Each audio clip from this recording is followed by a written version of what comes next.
Buenas tardes, estimado auditorio. Sean bienvenidos a esta emisión de la segunda temporada del programa televisivo de la División Académica de Ciencias Sociales y Humanidades de la UJAT, denominado En Contacto Contigo. Mi nombre es Gonzalo Mario Martínez Gómez, conductor de este programa. Recordarles que este programa televisivo tiene la firme intención de servir como vínculo con la sociedad al mantenerlos informados en un lenguaje liso y llano sobre temáticas de interés social en boga, que despeje dudas, oriente, aconseje y asesore sobre temas que pudieran ser confusos para los ciudadanos, a efecto de que usted pueda cambiar de opinión o ampliar su bagaje cultural sobre los tópicos abordados. No se olviden de seguirnos todos los lunes a las 17 horas a través de televisión abierta en el canal 35.1 y en el sistema de cable en el canal 35. También pueden seguirnos en nuestras redes sociales, en Facebook TVUJAT y YouTube TVUJAT. De igual forma pueden comunicarse con nosotros al teléfono en el estudio al 99 33 58 15 96 para formular sus preguntas con respecto a la temática a nuestros invitados. Esta tarde abordaremos la temática sobre la Constitución de 1917 a 105 años de su promulgación. Una Constitución es aquella que mediante la expresión del poder constituyente y los representantes del pueblo dictan un conjunto de normas jurídicas y políticas que configura y delimita los poderes del Estado al establecer facultades y funciones de cada uno de ellos, limitando el ejercicio de poder, el ámbito de sus competencias, libertades y derechos a fin de establecer un Estado democrático que sea respetado por todos los ciudadanos con el afán de vivir en armonía como sociedad, respetando los derechos humanos y sus garantías. En palabras del constitucionalista, el doctor Ignacio Burgó Orihuela, en su opúsculo de título La reformabilidad de la Constitución Mexicana de 1917, refiere que la Constitución es la fundamental y suprema del país, ya que implica la base sobre la que se sustenta todo el derecho positivo al establecer las normas torales que rigen la vida del Estado, su organización y las relaciones de las autoridades entre sí y frente a los gobernados. También explica que sobre la Constitución ningún ordenamiento secundario debe prevalecer y en el caso de que éste se oponga a sus mandamientos, ostenta el vicio de nulidad. De igual forma, este constitucionalista nos expresa en otras palabras que una verdadera Constitución que con exhaustividad amerite este calificativo y que no sea un mero documento jurídico formal, debe traducir en preceptos supremos y fundamentales los atributos, modalidades o características ontológicas de un pueblo, así como sus designios, aspiraciones o ideales que vaya forjando a través de su polifacética vida histórica. Por consiguiente, estimado auditorio, esta tarde tenemos como invitados para platicar con nosotros sobre este tema de análisis a docentes investigadores de nuestra alma mater, académicos de reconocido prestigio por su desempeño profesional e investigaciones que han tenido trascendencia en la sociedad. Es un gusto darle la bienvenida a catedráticos que forman parte de la División Académica de Ciencias Sociales y Humanidades. Nos sentimos honrados con su presencia y saludo con mucho afecto al doctor Eduardo Estañol Vidal, a la doctora Guadalupe Bautraver Tosca, y como siempre nos ha acompañado el catedrático y doctor Miguel Alberto Romero Pérez, pues son catedráticos dignos de portar la toga simbólica de su profesión, de la abogacía. Sean ustedes bienvenidos a este su programa En Contacto Contigo. Me da gusto, como siempre, saludarles. Y bueno, para empezar el programa y para ahondar un poco más en el tema, doctor Miguel, ¿qué es una Constitución? ¿Cómo no? Como bien lo referiste, Gonzalo, al inicio, es un documento que es un instrumento rector dentro de la vida de un Estado, ¿no? Justamente haciendo una semejanza con lo que nos has planteado al inicio del programa, de lo que se tiene que manejar, pusiste las bases del tema que vamos a desarrollar en esta tarde y cómo vamos a participar quienes aquí nos encontramos el día de hoy. Pues de alguna manera estableciste las bases constitucionales del desarrollo de este programa.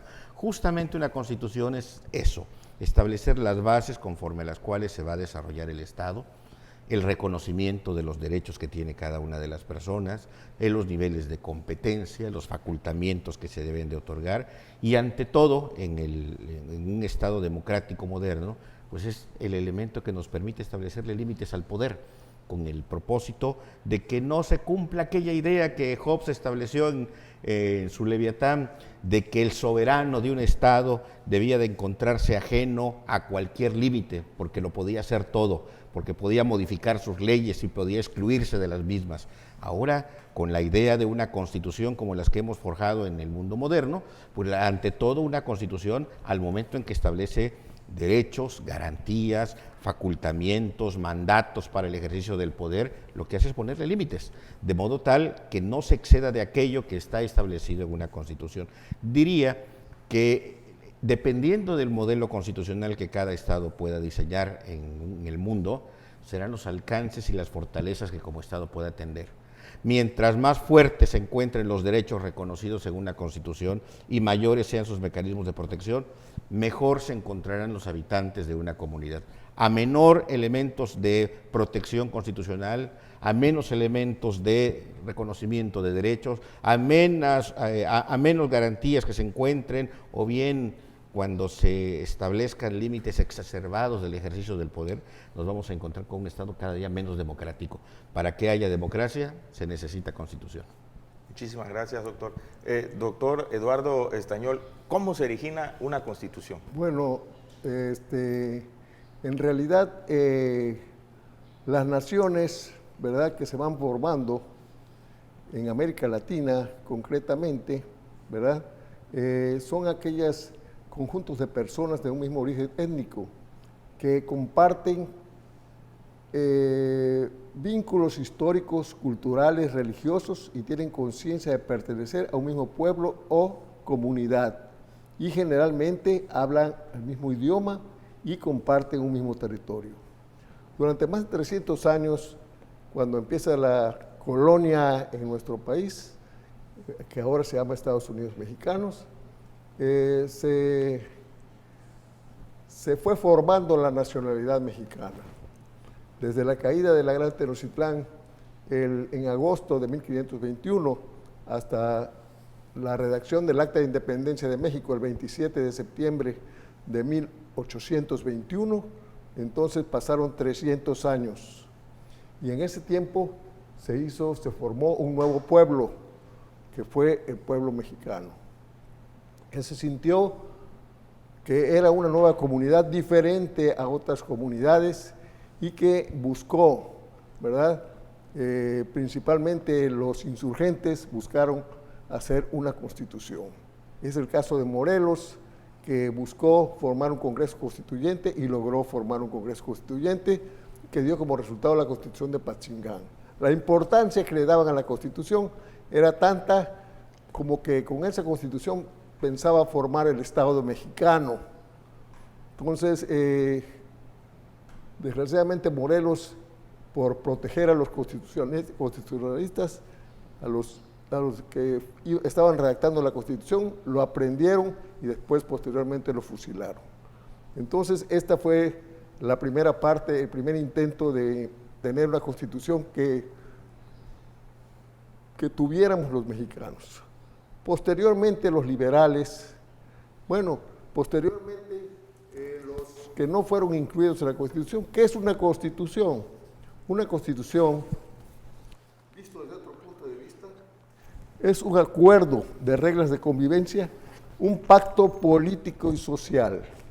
Entonces este pacto político y social se establece en un principio cuando el Imperio Mexicano, nada más entre el grupo que dirigía el país, los aristócratas, los religiosos, el clero y los militares, un grupo muy reducido. Entonces, el pacto político se dio entre ellos, no participaron los demás. Si bien los insurgentes firmaron el Plan de Iguala, no intervinieron en su redacción, ¿verdad? Sí, no menos firmaron los tratados de Córdoba y no los dejaron firmar ni siquiera el Acta de Independencia. Entonces, no estaban dentro del pacto. ¿Qué va a pasar con un país, con una nación, con un Estado que nace y no llega a un pacto político y social con el resto de la comunidad que lo integran? Entonces, pues ese no iba a ser duradero ese pacto político y social. Entonces, posteriormente es derrocado Iturbide y entonces se convoca a un Congreso Constituyente, que da como resultado la primera Constitución de México, la de 1824, que comienza a regir a nuestro país. Posteriormente, para ser más rápido, en 1857 los liberales redactan una nueva Constitución que trata de excluir al clero del pacto político y social, y no puede excluirlo, y se empieza una gran lucha que se llamó la Guerra de Reforma, ¿verdad? Siguiendo el camino de la Ilustración Europea, eliminar al clero del gobierno, eliminar al clero de la dirección y dejarlo con los asuntos de Dios. Entonces, el proyecto lo termina Juárez con las leyes de reforma que se incluyen en la Constitución y se excluye al clero del gobierno. El resto, pero se incluye a la mayor parte de la población del Estado. Sin embargo, quedan algunos afuera, ¿verdad? Aún en la Constitución de 1917, que es un pacto más amplio, todavía quedaron muchas gentes afuera del pacto, ¿verdad? Quedaron fuera los indígenas, quedaron fuera los afrodescendientes, ¿verdad? Entonces, ahora se ha tratado de legislar para incluir dentro de la Constitución, en el pacto, a todas estas personas, estos mexicanos, que no estaban bien tratados en la Constitución. Y le dieron una nueva forma de participación, de incluirse en el pacto social, que es la Constitución mexicana. Y la Constitución mexicana de 1917 es la primera Constitución social de México, ¿verdad? Porque incluye dos artículos fundamentalmente, que son el artículo 123 y el artículo 27 constitucional. Esos dos artículos le dan una medida diferente a la Constitución, ¿verdad? Además son los artículos más reformados hasta la fecha, junto con el 73 y el 89, creo, son los más reformados. La Constitución mexicana es la que ha sufrido más reformas en todo el mundo, más de 700 reformas, ¿verdad? Y el que más ha reformado la Constitución se llama Enrique Peña Nieto, que hizo 155 reformas, porque, pues, no pudiendo cambiar la Constitución a la medida del pacto, ¿verdad?, que existía, ¿verdad?, trató de por otros caminos reformar la Constitución, ¿verdad?, y logró algo, ¿verdad?, pero no fue suficiente. Entonces, en ese momento llegó la Constitución de 1917. Sin embargo, el artículo 27 constitucional nos da un espacio también muy grande que nos permite proteger los recursos naturales. Primero nos permitió proteger el petróleo y ahora posiblemente el litio, ¿verdad? Se creará una empresa con base en el artículo 27 constitucional, con base en el primer párrafo, que dice: la propiedad de las tierras y aguas dentro del territorio nacional pertenecen originariamente a la nación. Entonces, nos da la base para defender nuestros recursos naturales. Entonces, todavía el artículo 27 da para mucho, ¿verdad? La reforma eléctrica es fundamentalmente el artículo 27, aunque también se incluye el 28, y también en el litio se incluirá el 28 y el 25. Pero fundamentalmente es el artículo 27. La importancia de la Constitución de 1917, que dejó sentadas las bases, ¿verdad?, del pacto y de la defensa de los recursos naturales de nuestro país. Doctora Guadalupe Baur-Travers, ¿quiere comentar algo al respecto? Bueno, ante todo, pues felicitar al doctor Eduardo porque trae a la mesa en el tema de la Constitución las reformas que se están analizando hoy día en el Congreso y sobre todo pues la propuesta de la defensa de el litio, que es un mineral nuevo, y pues los hidrocarburos en general, que el actual gobierno pretende regresar a la soberanía nacional o regresar a la nación después de las reformas que usted muy bien ha analizado. No, la verdad, los compañeros son expertos. Me gustó cómo el doctor llevó desde la parte histórica y bueno, el compañero habló todo lo de la Constitución. Yo sí quisiera comentar en términos generales el pacto constitucional, o yo le llamo siempre la Carta Magna, me gusta utilizar este concepto.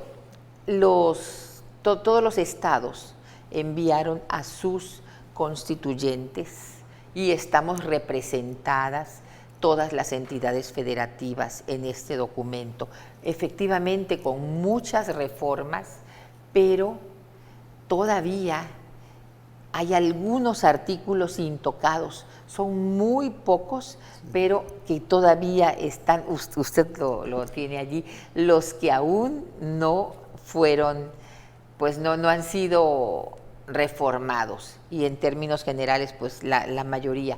No sé si quiere, ¿te tengo tiempo todavía? Perdón, ya. Mire, lo quiero comentar en mi especialidad, hablar del artículo 89 constitucional, la fracción 10ª, y el artículo 76, fracción 1ª, que son los que abordan el tema de los tratados internacionales en general, que habrá por aquí más adelante comentaremos de la supremacía constitucional, pero específicamente, los tratados internacionales que forman parte del sistema jurídico mexicano, de acuerdo con el artículo 133 del mismo ordenamiento legal.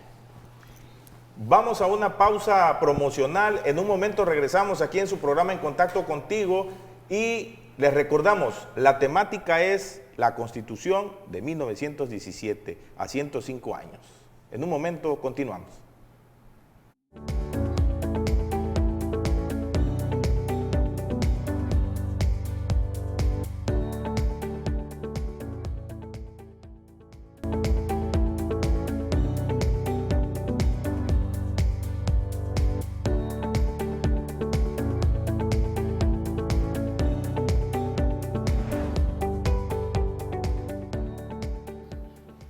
Continuamos aquí en su programa En Contacto Contigo.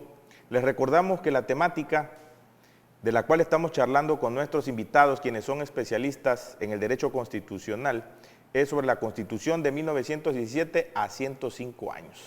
Y seguimos platicando con la doctora Guadalupe Bautravers, quien nos estaba comentando acerca de la importancia de los tratados internacionales. ¿Pudiera comentarnos acerca de ello, doctora? Claro, con gusto. Sí. De acuerdo con el artículo 133 constitucional, si literalmente lo analizamos, señala esta Constitución, las leyes del Congreso de la Unión que emanen de ella y los tratados internacionales que estén de acuerdo con la misma serán la ley suprema de toda la Unión. En el año 1999, los ministros, el Pleno de Ministros de la Suprema Corte de Justicia de la Nación, dictaron una tesis que no se ha convertido en jurisprudencia todavía, pero continúa vigente. A más de 20 años ya, 21 años, esa tesis continúa, en vigor y quedó así. En primer lugar se encuentra la Constitución Federal, segundo lugar, tratados internacionales y en tercer lugar, leyes federales y locales.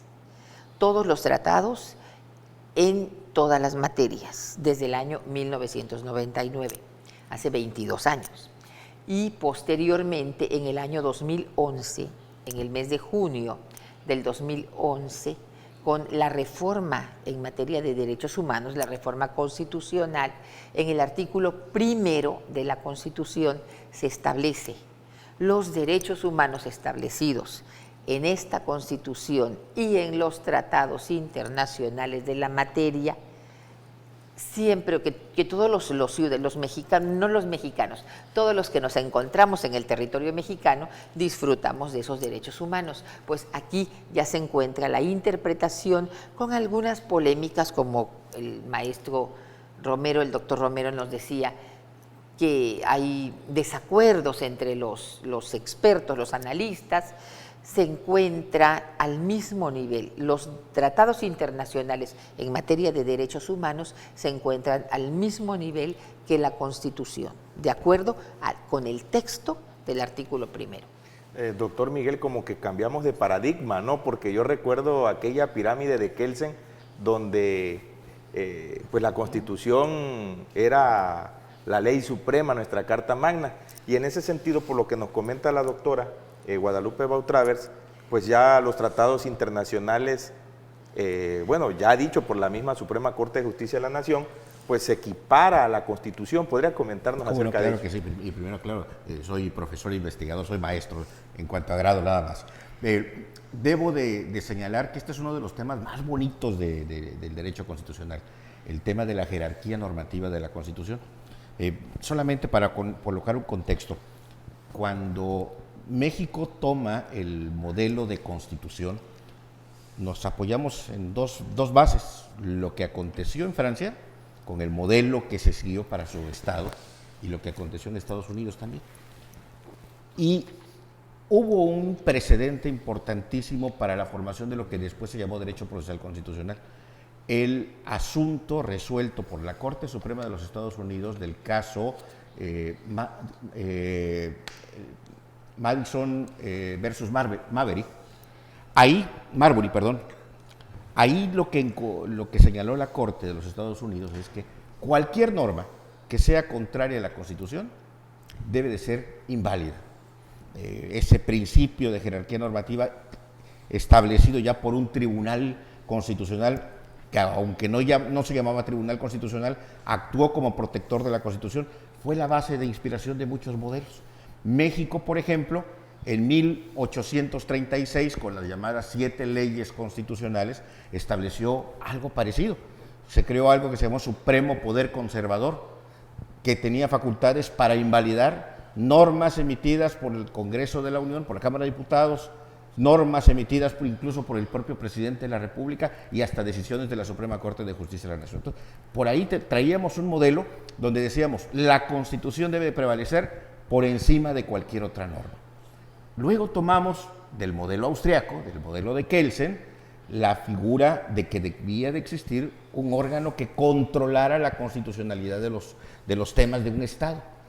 Esa facultad poco a poco se le fue otorgando a la Suprema Corte de Justicia de la Nación, y creo que el mejor momento de transformación fue en 1995, cuando se agrega al artículo 105 de la Constitución tanto la figura de la controversia constitucional como la acción de inconstitucionalidad. Convertimos a la Corte entonces en el máximo órgano facultado para interpretar temas de constitucionalidad. Y la Corte, justamente como la doctora lo ha señalado, fue estableciendo diferentes criterios a partir de temas laborales o temas que tenían que derivarse del juicio de amparo. Dijo primero, la Constitución debe de prevalecer por encima de los tratados internacionales y por encima de las leyes. Después dijo, en un primer momento señaló, tanto los tratados como las leyes se encuentran en un mismo nivel jerárquico. Después cambió y dijo, los tratados están por encima de las leyes internas del país. Y a partir del año 2011 se generó un cambio en el paradigma de cómo entendíamos el tema de la jerarquía normativa de la Constitución, sobre todo porque la misma Corte abrió un debate a partir, uno, de la fuerza que tenían los tratados internacionales, y dos, cuál debía ser el alcance de las decisiones, sobre todo de los órganos supranacionales, como el de la Corte Interamericana de los Derechos Humanos. Y en una polémica sesión se dijo que cuando se trate de tema de derechos humanos, debía de atenderse a la Constitución y a los mismos tratados internacionales. Ahí generó una corriente que a la fecha sigue generando mucho ruido, pero dijo, si de pronto el tratado internacional maximiza el derecho humano, pero la Constitución mexicana tiene una restricción, deberá de prevalecer la restricción. Y se armó una polémica. Un exministro de la Corte publicó un ensayo precioso acerca de cómo estábamos nosotros como Estado mexicano vulnerando el derecho de los tratados, me refiero al maestro José Ramón Cosío, que señaló, si el derecho humano está maximizado en el tratado internacional, este debe de prevalecer bajo el principio pro persona, aun cuando la Constitución establezca límites, sí, pero la mayoría decidió que no. Entonces, a partir de esto, en el país traemos una polémica, varios profesores, donde hay quien argumenta que debe de ser primero la Constitución y luego los tratados internacionales, aun cuando se trata en materia de derechos humanos, y hay quienes pensamos que justamente el tema de los derechos humanos rompe ese mito de la jerarquía normativa y tratándose de protección a las personas deberían encontrarse en el mismo nivel. Esto obviamente cambia la perspectiva desde la forma de concebir el derecho hasta la misma forma en cómo lo vamos difundiendo. Y permíteme que avance un poquito más, a lo mejor en algo que tenías previsto. El gran problema del derecho constitucional o del derecho en sí es que de pronto creemos, o se ha pensado por parte de algunos, que es solamente un tema de abogados, cuando el tema de la Constitución es un tema que le corresponde a todos, y los que deberían de estar informados acerca de sus derechos, los alcances, cómo funciona una Constitución, para qué sirve, somos todos los integrantes de un Estado. De pronto el lenguaje de nosotros los abogados tiende a ser muy técnico, puede ser confuso para quien no lo entienda, y ahí sí, no es que las personas deben de entendernos a nosotros los abogados, sino que nosotros los juristas tendríamos que llevar en un lenguaje llano, en un lenguaje que se entienda, lo que dice la Constitución. Y así entonces podríamos decirle a una persona, tú tienes derechos que están en la Constitución, pero también deberías de ver que hay derechos, que hay en tratados internacionales que conjuntamente con lo que tienes en la Constitución te van a servir para poder tomar decisiones en tu vida cotidiana. De ahí la importancia que los tratados tienen junto con la Constitución y el cómo debemos de cambiar nuestra forma de percibir al derecho en función de estas transformaciones que afortunadamente se han venido dando. Sí, porque incluso las sentencias emitidas por la Corte Interamericana de Derechos Humanos son vinculatorias, ¿no? Sí, por supuesto. Entonces, de alguna forma, sí hay ciertas repercusiones y es un cambio radical de paradigma a partir de la reforma que hubo en la Constitución en materia de derechos humanos en el 2011. Doctor Eduardo Estañol, cuando se construye una Constitución, siempre encontramos a los poderes constituidos o el poder constituyente. ¿Nos podría comentar algo al respecto? Bueno, ahora estamos ante el caso, nos está tocando en suerte el caso de que se está redactando una nueva Constitución en la República de Chile.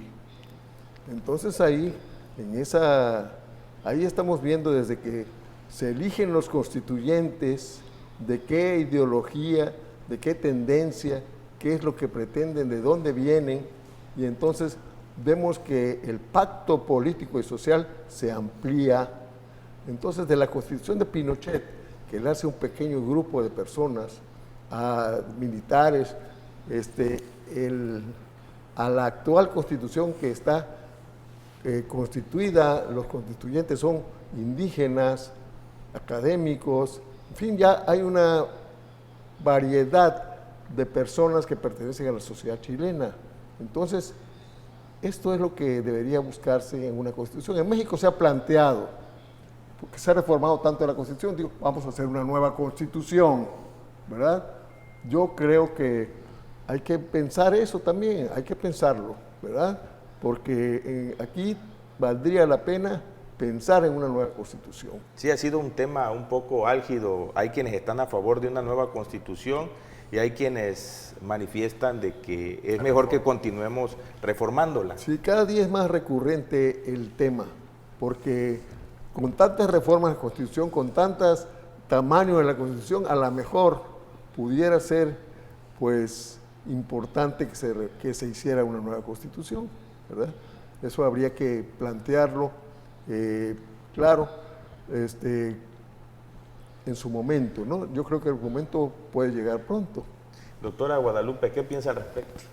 Pues es un tema que se ha planteado y como con los cambios tan vertiginosos en este mundo, no me sorprendería que dentro de unos meses vamos a hacer una propuesta. Sí, porque últimamente hemos tenido un sinfín de reformas a la Constitución. Está en puerta, como lo comentábamos en el programa anterior, el tema de la reforma energética que está siendo discutido en el Congreso de la Unión. Sí, y el litio, recordemos que también ahí hay que elaborar una nueva ley, como la ley del petróleo, la ley de hidrocarburos. Hay que redactar una nueva ley de litio. Quiero ahondar un poco en el tema. Claro que el maestro tocó un tema extraordinario. Yo todavía recuerdo en las clases en la Facultad de Derecho de la UNAM, cuando provocadoramente el doctor Jaime Cárdenas nos planteaba su texto recién salido en aquel momento, una constitución para la democracia, cómo debía ser una nueva constitución, qué debía de incluir. Muchos nos anotamos en la línea de sí hace falta una nueva constitución para el país. Y creo que sigue siendo válido el argumento que en aquel momento nos planteó. Simplemente no es el mismo Estado, no son las mismas personas, no son los mismos intereses los que pudieran reflejarse en el contenido de una nueva Constitución que las que se reflejaron en el constituyente del 16-17. Y hay cosas, hay elementos nuevos. Nuestro texto constitucional comparado con lo que tenemos hoy, con lo que originalmente es algo distinto. Totalmente distinto. Y si de pronto revisamos algunos trabajos, por ejemplo, los que dejó el maestro Fix Fierro, nos vamos a encontrar que hay hasta elementos que aparentemente pudieran ser contradictorios. Y esto obedece a que las constituciones modernas son pactos, son acuerdos.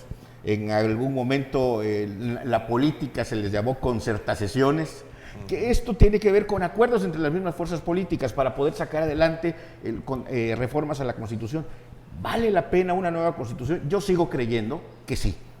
Nada más que debemos de ser muy cuidadosos para que no sea una Constitución que obedezca solamente a una perspectiva de cómo debe de ser el Estado mexicano, cómo deben ser los derechos, sino que pueda incluir, como bien ha referido el maestro, la visión de todas las fuerzas políticas. Sí. Y desde el momento en el cual se convoque a un Congreso Constituyente, pues yo creo que hasta deberíamos de romper el molde tradicional con el que pensamos los procesos de elección en el país y tomar algunos ejemplos del mundo o incluso como el de la misma Ciudad de México que podrían dar un resultado distinto. ¿A qué voy?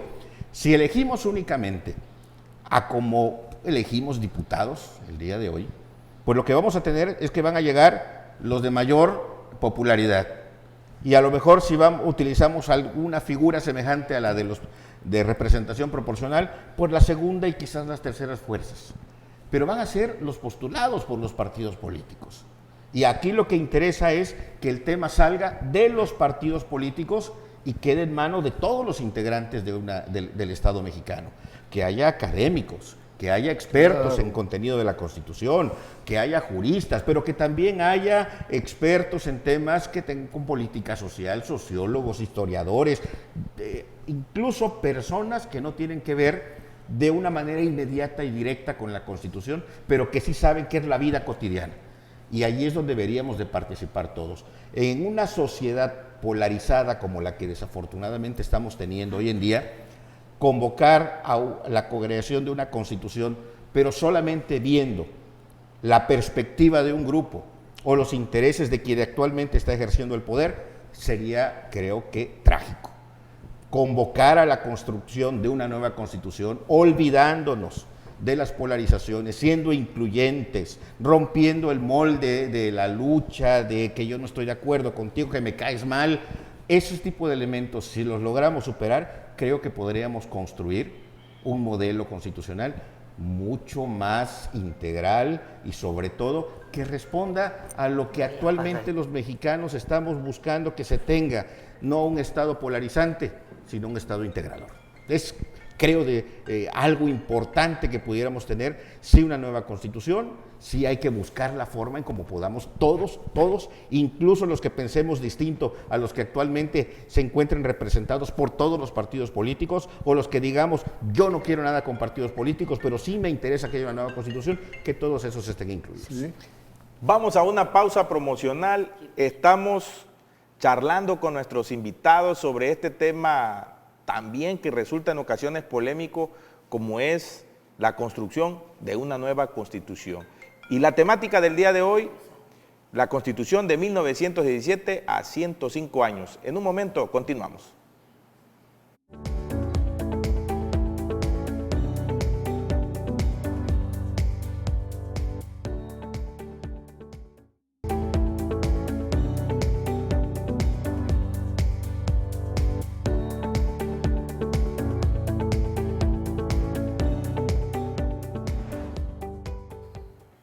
Continuamos aquí en su programa En Contacto Contigo. Estamos platicando sobre la temática la Constitución de 1917 a 105 años de su promulgación. Y voy a concederle el uso de la palabra al doctor Eduardo Estañol porque quiere hacerle una invitación a los jóvenes estudiantes a un foro muy interesante del cual él nos va a comentar. Adelante, doctor. Sí, el 18 de marzo es un aniversario de la expropiación petrolera, del cambio también que se dio en el artículo 27 constitucional, donde se negaban las concesiones, es decir, quedan prohibidas las concesiones en materia de hidrocarburos, entonces se le puso un candado a las empresas transnacionales que no podían recibir concesiones. Sin embargo, les faltó algo. Se prohíben las concesiones y los contratos. Esto de los contratos quedó abierto, entonces Ávila Camacho y Miguel Alemán, ¿verdad?, inmediatamente empezaron a firmar contratos, los contratos de riesgo famosos. Ruiz Cortines no volvió a firmar ninguno y López Mateos le puso por fin lo que esperaban. No se otorgarán concesiones ni contratos y los que existieran no subsistirán.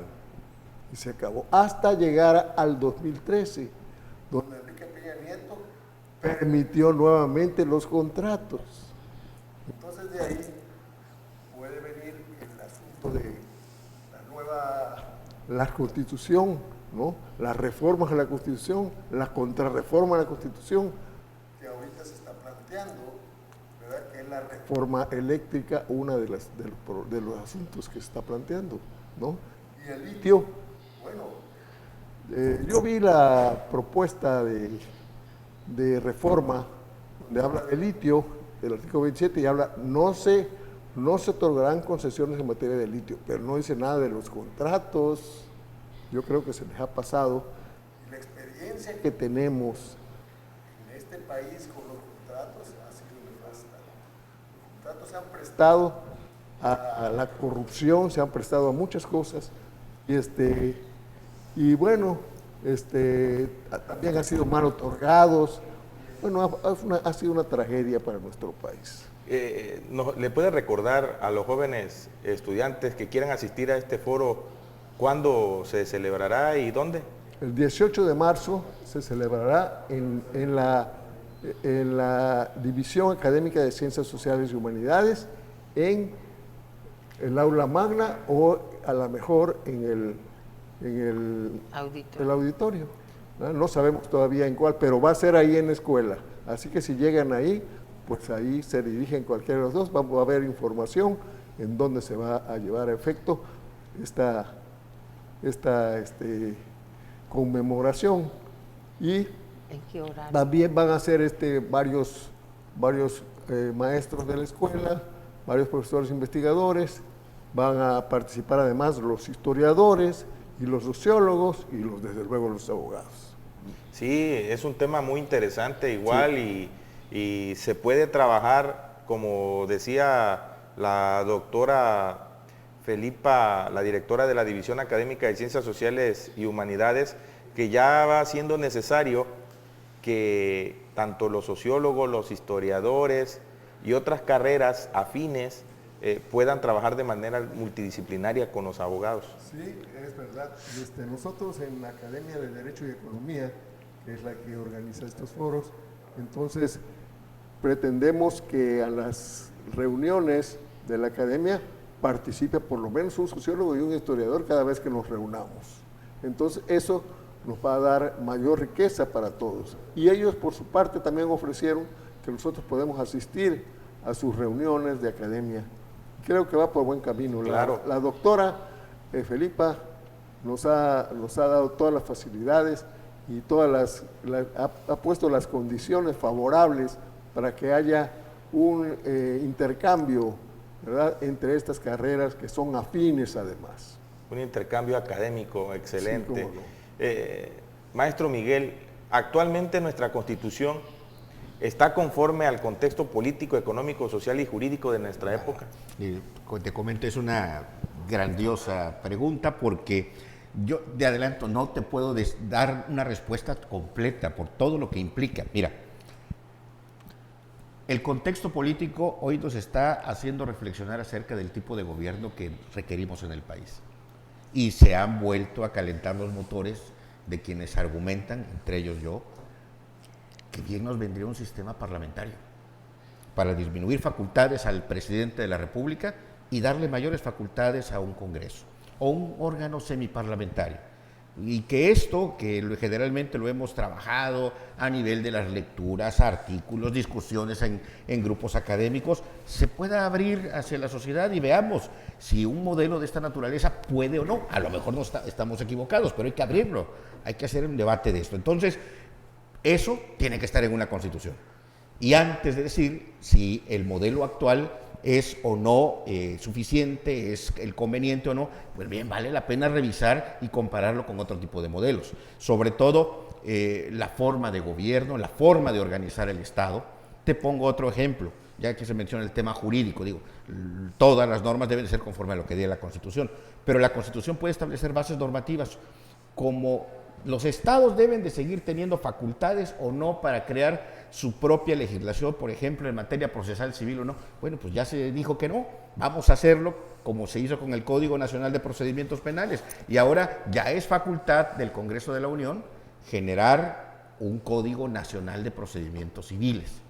Entonces, ¿qué está ocurriendo con las facultades de los estados? ¿Es conveniente entonces que tengamos un artículo 124 que establece una regla general para que todas las entidades federativas puedan crear normas y excepcionalmente los temas que la Constitución reserve para la federación, esto sea materia de materia federal? Eso hay que seguirlo manteniendo. ¿Requerimos un nuevo nivel de integración o no? Eso va por el lado del contexto de naturaleza jurídica. En el tema social hay muchísimo que hacer, desde los principios de justicia social, los de cultura, los de integración cultural. Ya se han hecho grandes avances con el tema indígena, pero creo que han sido insuficientes. Ya se logró la inclusión de otros grupos como los de afrodescendientes. Eso es estupendo. Pero también hay que ver que hay otras visiones sociales y hay otras formas de integrarlos.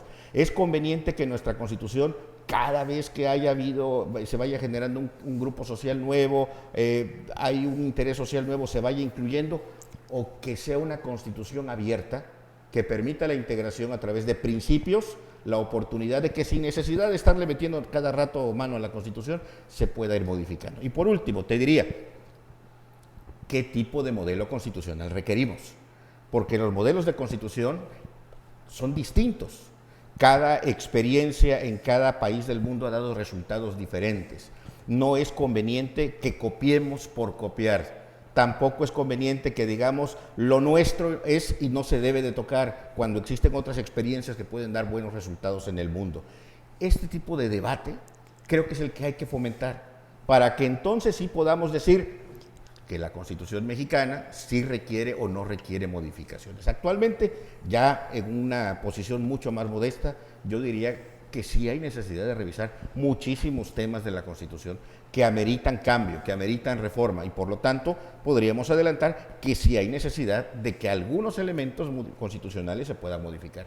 Y también la forma en cómo los juristas interpretamos la Constitución. Que nos olvidemos que la Constitución no es un reglamento, porque queremos que todo se ponga ahí. Hemos puesto hasta horas para cierto tipo de procesos o términos. de pronto cuestionarnos si eso es conveniente que esté en la Constitución, o hasta procesos de nombramiento de servidores públicos, cómo debe de protestar, cuándo debe de reunirse. Ese tipo de elementos de pronto desde fuera nos los han cuestionado y nos dicen, oye, ¿eso por qué lo tienes en tu Constitución? Eso debería estar en una ley orgánica, en un elemento interior. Ese tipo de debates que vayan más allá del ruedo académico y que tiene que convertirse en un debate de interés para todos, es el que nos permitiría responder esta gran pregunta que has formulado, de si nuestro modelo constitucional responde o no al contexto de realidad que tenemos en el país. Se podría incluso sugerir al Congreso de la Unión que abra el Parlamento para que se generen este tipo de debates en torno a la configuración de una nueva Constitución. Sí, por supuesto. Pudiera ser, y creo que sería excelente. Doctora Guadalupe Bautravers, ¿qué reformas constitucionales considera usted que han representado un cambio paradigmático en nuestro Estado mexicano? Definitivamente la que hemos comentado hace unos minutos, la de en materia de derechos humanos del año 2011, porque allí fue donde se lleva a la Constitución los derechos humanos, ya no como garantías individuales que estaban establecidos anteriormente, y sobre todo ese principio, el principio pro persona. Primero, la persona, primero los derechos humanos de los individuos ante las leyes y ante todo lo demás. Pero sí quiero también comentar algo sobre lo que mencionaron hace unos minutos. Las reformas constitucionales que se han hecho han sido siempre corriendo detrás de los cambios de la sociedad.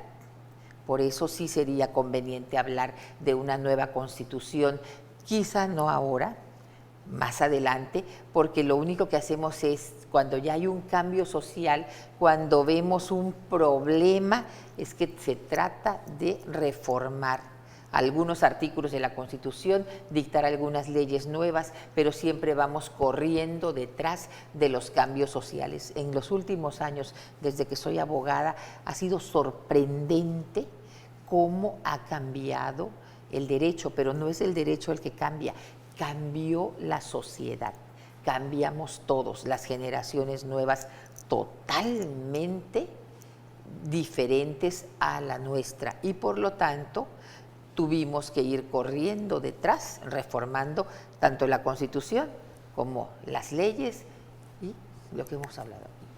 Sí, hemos ido ajustando la Constitución a diversos contextos, como ya lo comentaba bien aquí el maestro Miguel Romero.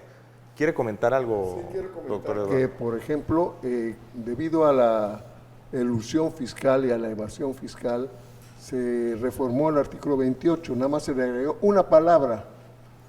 En los Estados Unidos mexicanos quedan prohibidas las condonaciones de impuestos, ¿verdad?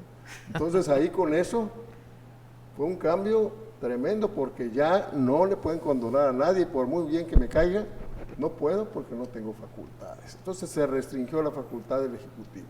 Y la otra es la revocación de mandato, ¿verdad?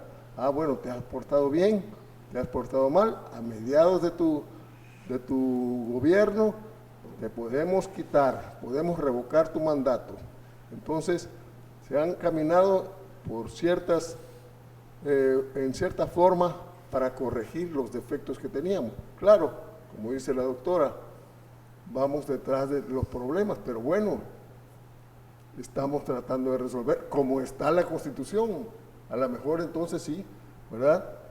Pretender hacer una nueva Constitución que ya acabe con esta problemática, ¿verdad?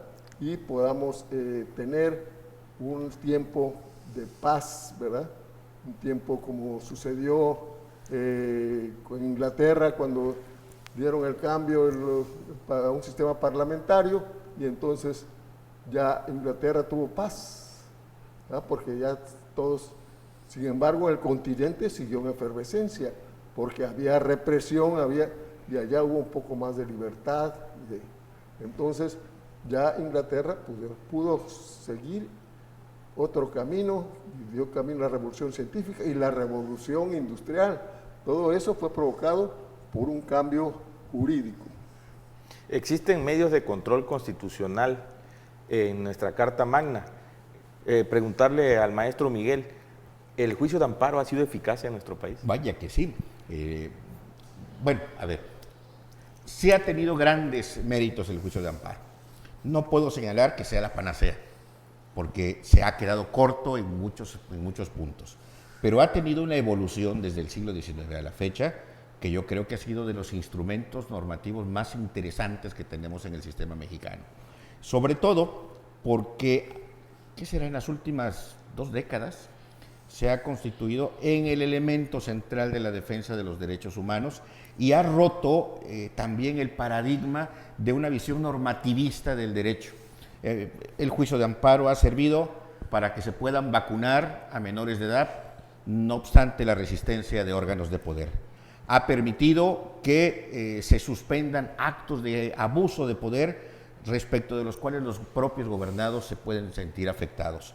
Ha permitido que aquel que es perseguido por un órgano de poder, por ideología política, por un interés contrario en cuanto a sus derechos o sea afectado, pueda ser reivindicado en ellos. Ha permitido que aquel que le inmovilizaron sus cuentas y que solamente fue con motivo de una decisión de una autoridad administrativa, puedan reivindicarle en el manejo de sus dineros y de sus recursos. Ha permitido que aquel que le están afectando su propiedad por una obra, por más importante que sea, se le reconozca su derecho a la propiedad, su derecho al uso de la tierra, su derecho a su esfera jurídica. Entonces el juicio de amparo sí es un instrumento interesantísimo, es ante todo un mecanismo de protección a la Constitución y que ojalá en el futuro pueda crecer mucho más.